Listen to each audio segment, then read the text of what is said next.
Relationship advice. My 27 male ex-fiancée, 26 female, cheated on me with my cousin, 25 male.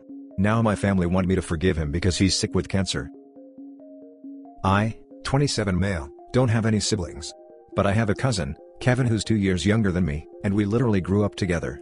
I spent a lot of time with my dad's side of the family. Mom is deceased, dad never remarried as he has health issues, and I was there with Kevin most of the time. We did everything together. Fought/played/cried/laughed together. I've always been very close to my grandparents as well, so I was very comfortable being there. When I was engaged to my ex-fiancée, I used to bring her over to my grandparents' house most of the time. Her, me, and Kevin would spend our time doing things together. I noticed Kevin would try to take part even in personal conversations, and try to tag along whenever we went out for dinner. I set some boundaries, but he just kept stomping over them. He changed. He'd try to pick fights with me, and claims I'm forgetting about him and prioritizing my ex over him. I didn't know how to deal with this, so I kept my distance. In about 2 months, I found from my aunt about Kevin constantly meeting up with my ex, and she told me she was worried something was going on between Kevin and my ex-fiancée. And she was right. Turned out, my ex and Kevin got together, and I was being kept in the dark while I was planning our wedding and handing out invitations. I felt like an absolute idiot. I couldn't handle my anger. I stopped everything and cut contact with Kevin and the family, except Dad because he needed me. It's been over a year now. I heard that Kevin was in and out of the hospital, but I didn't know why. Until my aunt reached out to me telling me that Kevin has liver cancer and wasn't handling it well.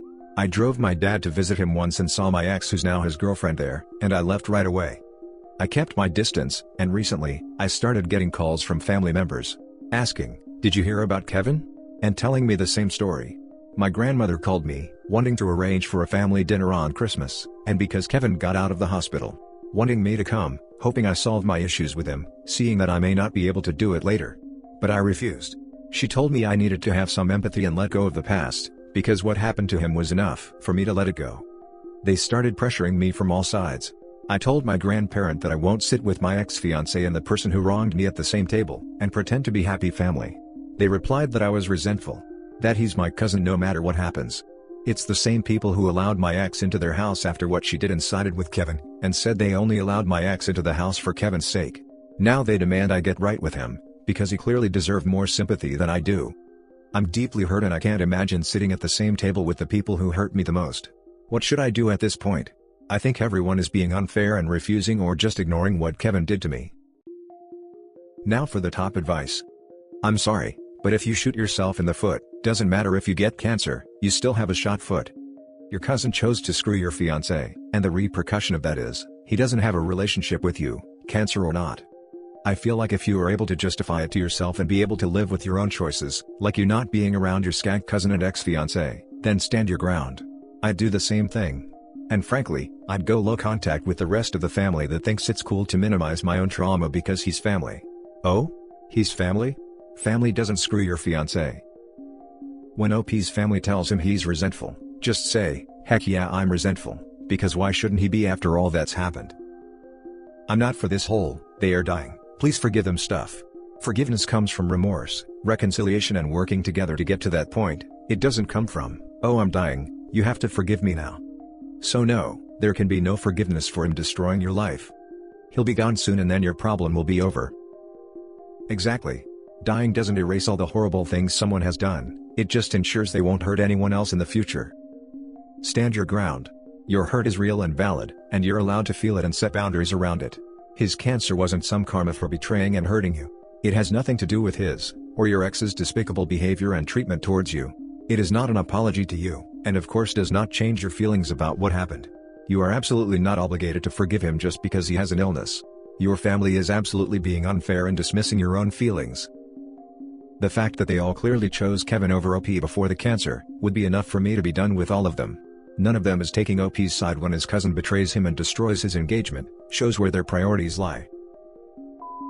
Now for the top comments. Pregnant and my husband cheated with our sister-in-law. I can't even believe I'm writing this. If you'd have asked me if I thought this would ever be me, I bet my life on it that I'd never be going through this. My husband and I have been together 10 years, married for 3. I had 100% trust in him, and I was more than confident he'd never be one of those guys who'd cheat. My sister-in-law, if you want to call her that, her and brother-in-law are engaged, and have been on and off for the 6 years they've been together. and my husband began being close, after he started working with her delivering.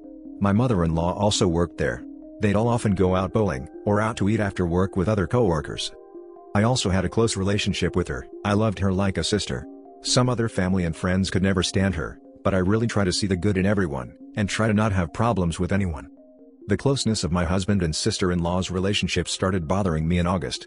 I was assured it was nothing inappropriate. I'm not proud of this, but I turned his location on his Snapchat at this point. I just had that gut feeling. I started monitoring it, but he'd always be exactly where he was supposed to be, so I dropped it. In early September, my husband got a new job and I felt much better. Late September, sister-in-law and brother-in-law broke up yet again. But my husband kept hanging out with her with my mother-in-law and other co-workers from his old job. It bothered me, but I tried not to be the psycho-crazy controlling wife. Also, in early September, we found out we were pregnant with our second child. We already have a 5-year-old together. He never wanted a second, but it happened. I was terrified to tell him. I started crying, saying he was going to hate me and want to leave. To my surprise, he hugged me and acted happy. Last week of October, he turned off his Snapchat location and I started panicking. I should have brought it up, but I didn't. If I did, none of this might have happened. But I know I can't blame myself. November 2nd, I got a text from him saying he was going bowling after work with the old co-workers, and that he felt we needed a break because he wasn't happy. I was taken completely by surprise. I didn't know where this was coming from. When he got home, we talked for 5 hours and he admitted shortly after finding out I was pregnant he began panicking. He really did not want a second child. He also said he feels like his friends don't like him, that he's tired of this pandemic, he feels inadequate at work, and feels like he isn't knowledgeable enough, that he fears he'll never be successful enough, etc. He said he has been feeling depressed and self-harming for the past couple months, and that he had been confiding in sister-in-law about everything. I asked if anything was going on, and he said no. I said, I swear to God, if anything happens with her, you will regret it and hate yourself. It might feel good and exciting and new in the moment, but you will regret it for the rest of your life.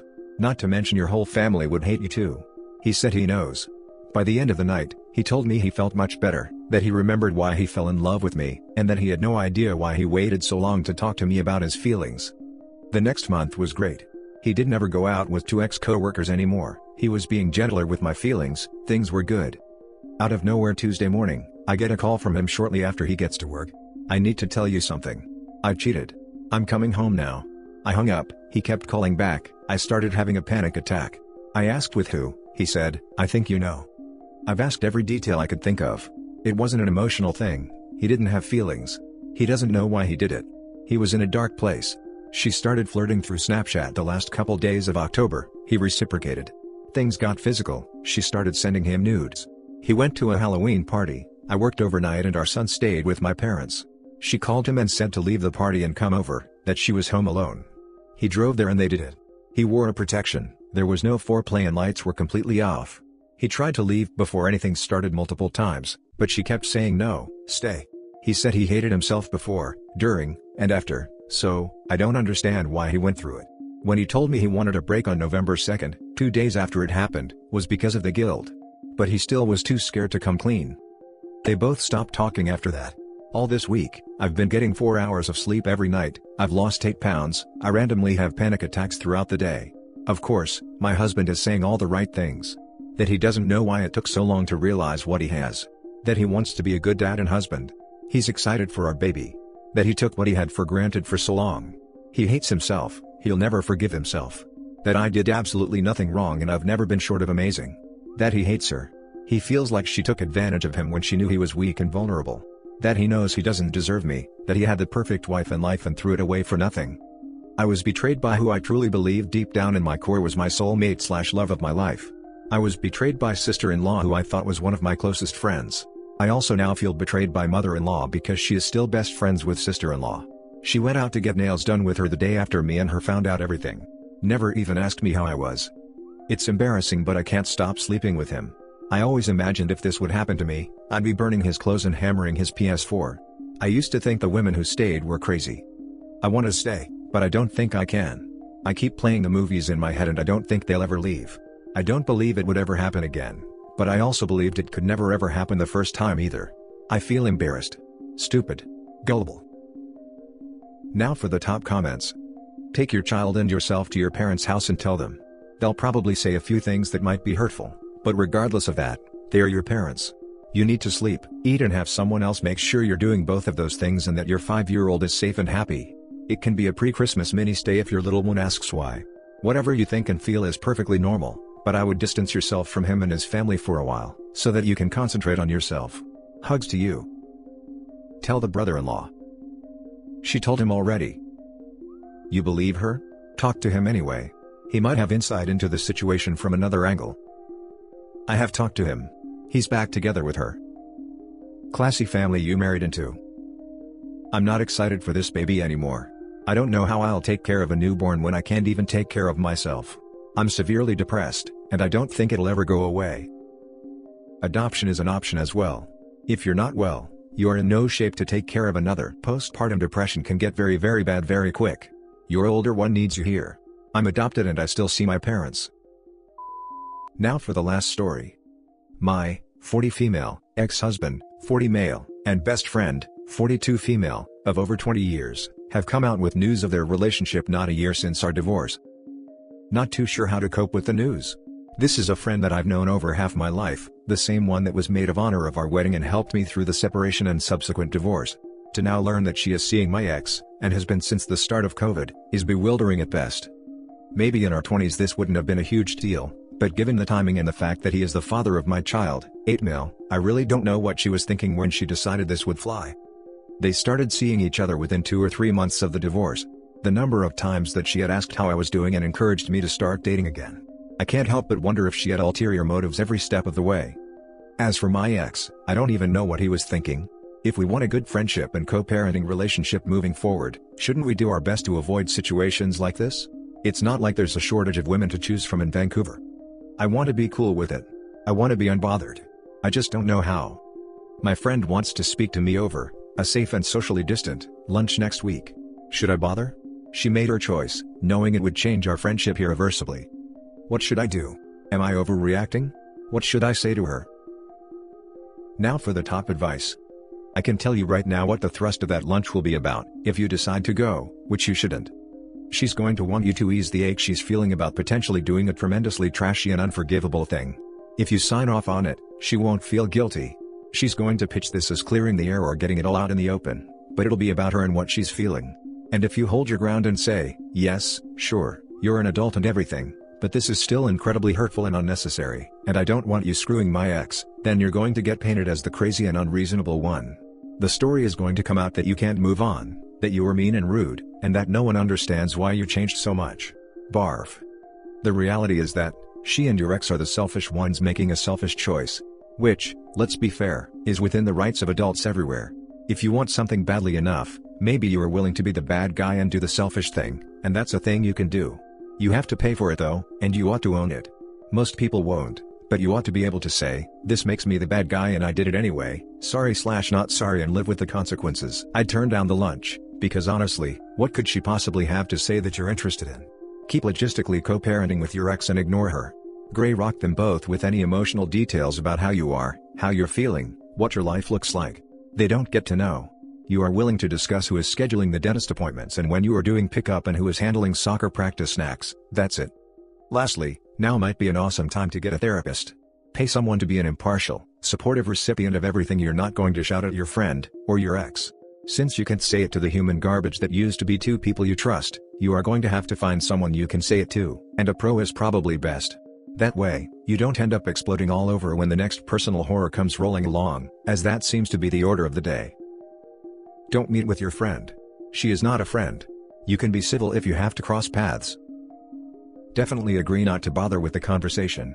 It's not for OP's benefit, the friend just wants to assuage her own guilt. She wants your blessing, but the damage is done. What she's looking is the okay or the no and how dare you reaction, to paint you as the evil ex-wife who doesn't want them to be happy. Keep it civil with ex for the kids, but keep that best friend out of your life. And that's it for this video guys. If you have thoughts to share, leave a comment below. Don't forget to hit like and subscribe if you like this content. I'll catch you in the next one. Good day everyone.